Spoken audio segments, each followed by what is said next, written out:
Hello guys, তোমরা সবাই কেমন আছো? আশা করি সবাই অনেক ভালো আছো। তোমাদের হচ্ছে আমি অনেক ভালো আছি। তো আমরা আজকে আসছি পিকনিক খেলতে। তো পিকনিক খেলতে কোন জায়গায় আসছি তো সব ডিটেল জানবা। আর পিকনিক প্লেসটা কিরকম আছে সেটাও জানবা, তোমরা কিরকম পিকনিক প্লেসটা আছে, ঠিক আছে? তো আমরা এসেছি হাইমে, ঠিক আছে, যেটা নাকি কামরূপে পড়ছে, ঠিক আছে। তো এখানে আমরা আসছি গুয়াহাটি থেকে শরীফ আছে এখানে, এই যে।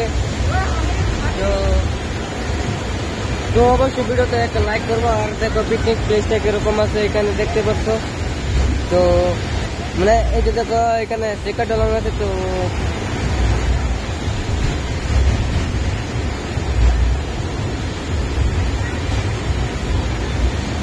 গাইস মানে সকালবেলা ভিডিওটা আমি দিতে পারি না, কেননা মানে একদম সকালে মানে উঠতে হয়েছে, মানে রাতের 2টার সময় উঠতে হয়েছে। 2টার সময় উঠে আমাদেরকে স্নান করে মানে তৈরি হয়ে তারপরে গাড়িতে আসতে হচ্ছে, ঠিক আছে। তো সেই জন্য আমি সকালে ভিডিওটা দিতে পারি নাই।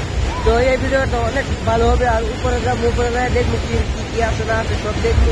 আর এই যে এখানে শরীফ আছে, তো শরীফে কি পোস্ট চলছে, তো ওরা ফটো মারতেছে। তো মানে স্টেশনতে আসি, তো সেই জন্য, ঠিক আছে। তো আমার চ্যানেল যারা নতুন আছে তারা অবশ্যই সাবস্ক্রাইব করবা, সাবস্ক্রাইব করে পাশে থেকে বেল আইকনটি অল করে দিবা। আর তোমরা যদি এই জায়গাটায় আসতে চাও তো অবশ্যই এখানে আসবা, অবশ্যই ভালো আছে, পিকনিক প্লেসটা অবশ্যই ভালো আছে, ঠিক আছে। তো আরো কি কি আছে তোমাদেরকে দেখাবো, চলো দেখাই।